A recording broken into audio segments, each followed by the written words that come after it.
So dahil ang taba-taba ng mga dahon ng ating carrots, gugulayin natin yung iba. Halo natin sa ating ginisa na zucchini. So what I do is, ilagat muna ng konti. Para hindi siya ma-overcook. Kasi halo natin dun sa ating ginisang zucchini. So yan ang aking recipe ng zucchini.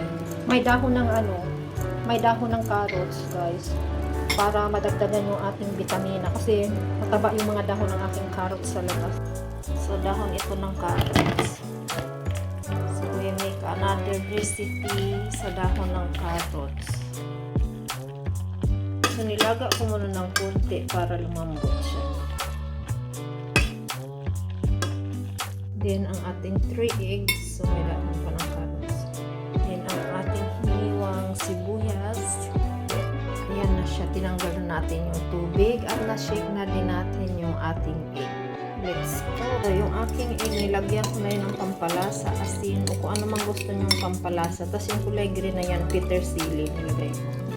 Tapos, ihalo na natin yung ating nilagang dahon ng carrots. So, iyasan natin ang ating sibuyas. Ilagay natin yung may isa akong kamatis from garden. Bango.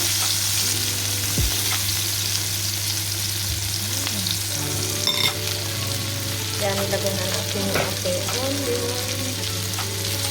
Gusto na natin yan.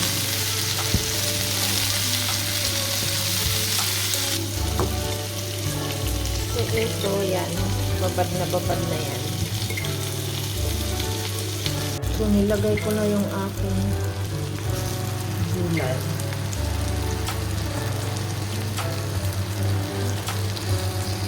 Yan. Diba?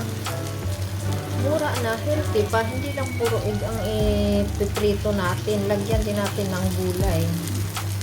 O, diba? So, nice. So, ayan na siya. Nabaliktad na natin. Takpan lang natin saglit.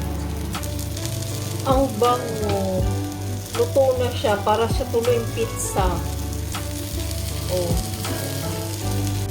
So, ayan na. Luto na ang ating menu for today. Ang dahon ng carrots. See?